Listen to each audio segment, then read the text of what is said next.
Okay, today we are learning about dimension changes, or the way that dimensions are related when figures are similar. So similar figures, we talked about a long time ago with the giants and the gnomes and all that stuff.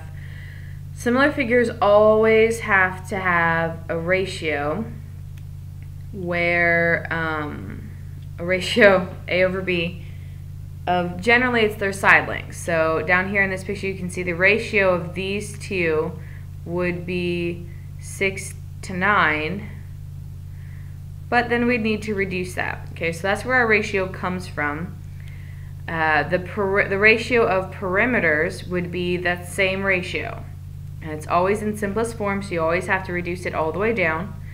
The ratio of their areas, though, would be that same ratio, but each piece would be squared because area is always squared. And the ratio of their volumes would be cubed because volume is cubed. So let me show you really quick how that works. In example 1a, like we said, we have 6 to 9, so our perimeters would be 6 to 9, but then we need to reduce that, and we could reduce that to, see, if we divide it by 3, that would give us what, 2/3? Alright, and that's in simplest terms. So that is our actual ratio. So 2 is A, and 3 would be B. So if I wanted to find the ratio, of their areas, I would need to square both of those. So over here I would have 2 squared over 3 squared. Which you guys can do that pretty quickly in your head. Will give you 4/9. So the ratio of their areas is 4 to 9. Now that doesn't mean that the area of the smaller trapezoid is 4 and the area of the smaller one is 9. It just means that their ratio fit this 4 to 9. Okay. Volume, we always have to go all the way back to the beginning. That is an arrow. And we have to take 2 cubed and 3 cubed. So we'd have 8 over 27 would be their ratio. And again, that doesn't mean that's what their volumes are, it just means that that is their ratio. So we continue down here. Tells us that two similar polygons have corresponding sides with this ratio. So if we wrote that ratio, sides put us in the perimeter category. 5 to 7 is in simplest terms. You cannot reduce those. So over here we would have 5 squared over 7 squared, and we would have 5 cubed over 7 cubed. So back to area, if we actually do the math here, the ratio would be 25 over 49.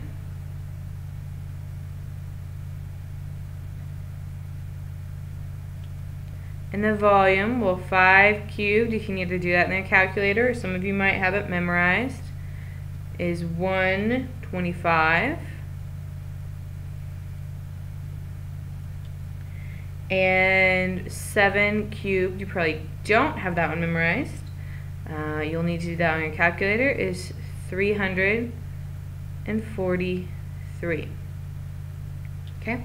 And again, these are just the ratios. It doesn't mean that the volume is actually 125. Just means that that's part of the ratio. And you'll see what we do about that here in this next one.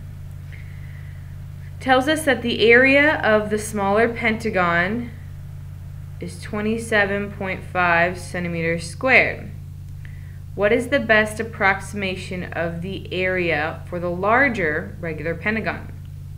Alright, so we have two pentagons. One has a side length of 4 and the other is 10.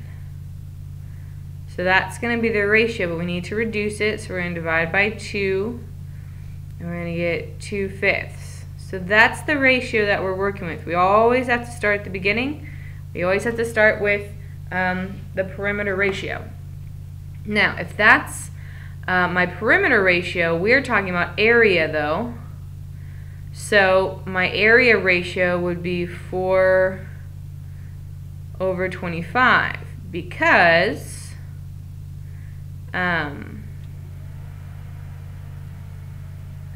I squared 2 squared is 4 and 5 squared is 25. So let me get rid of this really quick. I don't need that guy. Okay. So that ratio needs to match. So this is smaller to bigger. I need smaller area, 27.5, to the big one, which I don't know. Ooh. Over x. And at this point, you just cross multiply and divide. And you'll end up getting that x equals 171.9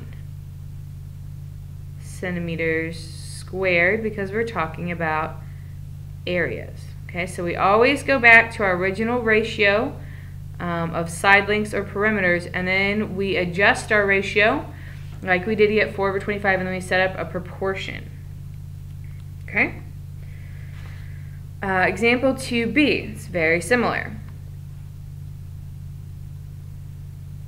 The corresponding sides of two similar polygons are the ratio of 3:4. So we have 3:4.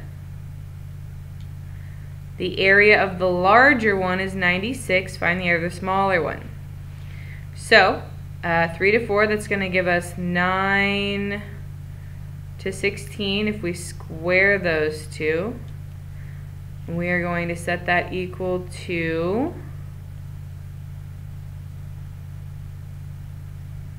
our areas. So the bigger area, so that means it goes on bottom, is 96. We want to find the smaller one, so we cross multiply, divide, and you should get 54.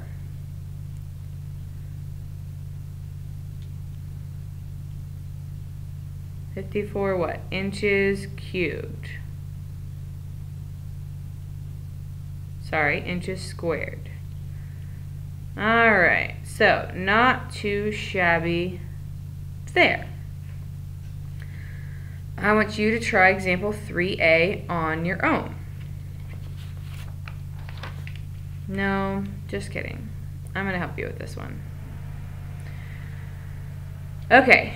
The area of two similar triangles are 50 centimeters and 98 centimeters. What is the ratio of their perimeters, areas, and volumes?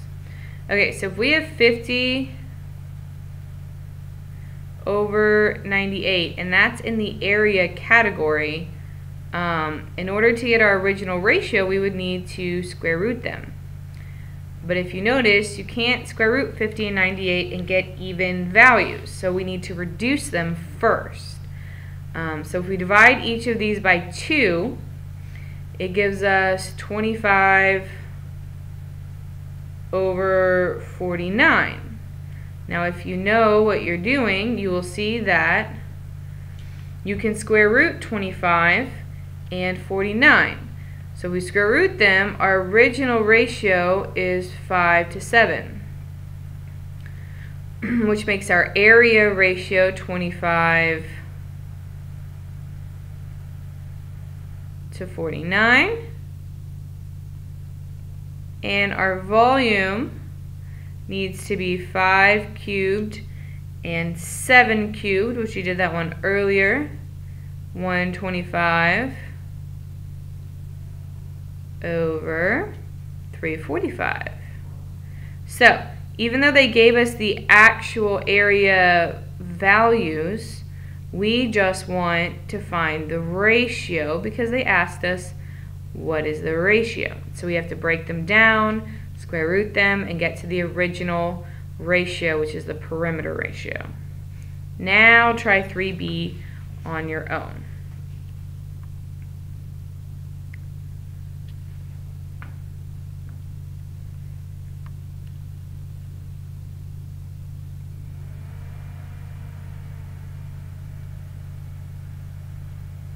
We have 135 over 625. We cannot square root those, so I'm going to start reducing them. I know I can reduce them by 5, and I get 27 over 125. I still can't square root those, but I know I can divide by 3, so I get 9 over 25. I can square root that. So my original is 3 over 5. The area, 9 over 25.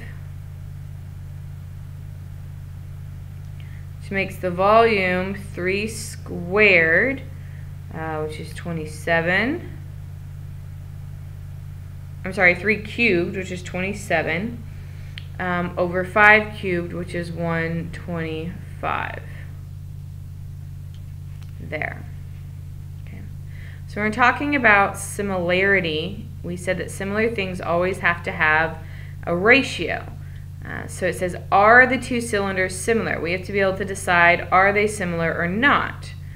The way that you decide is you put the corresponding parts, so I could put the 2 radii on the tops of my proportions and their corresponding sides on the bottom. And then you cross multiply and see if you get the same answer. So 10 times 6 is 60. 12 times 5 is also 60. Those match. So yes, they are similar. And then it said give the similarity ratio. Well, the ratio would be 6 to 5 or 5 to 6, depending on how you decided to write it. You could write that as a fraction, you could write it with colons, etc., etc., etc. The next one, you have lots of options. We're going to do the same thing, except that you need to pick sides that match. So I'm going to pick the left side, and then I'm going to pick the bottoms to set it up. You can't pick random sides, you have to pick ones that match. So 2, these are the left sides I'm putting on top, and then the bottoms on bottom. So when you cross multiply, 6 times 2 is 12. 3 times 3 is 9. Those do not match. So no, it's not similar. Okay. The last part we're going to do is when they give you the volumes. And the volumes are going to work just like the areas, except instead of square rooting, you're going to have to cube root. So in this example, we need to find the original similarity ratio with the volumes of 729 and 1,331. Well, in order to do that, you have to get your calculator and you have to cube root. So let me show you how to do that. Once you cube root them, you find that the cube root of 729 is 9, and the cube root of 1,331 is 11. So that is the original similarity ratio. We could square those and find the area ratio, but they didn't ask us to, so we don't need to. The answer here would be 9/11. Try this next one on your own.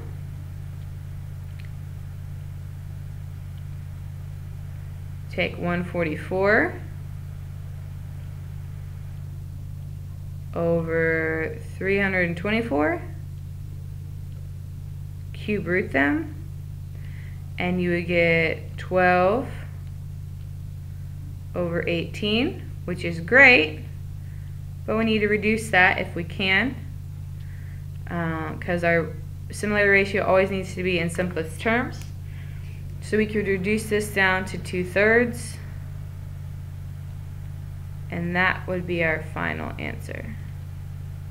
Oh, I'm sorry, not cubing, I said cube, I meant square root. We square rooted here, not cube rooted. Okay, these next two, we're going to check your understanding.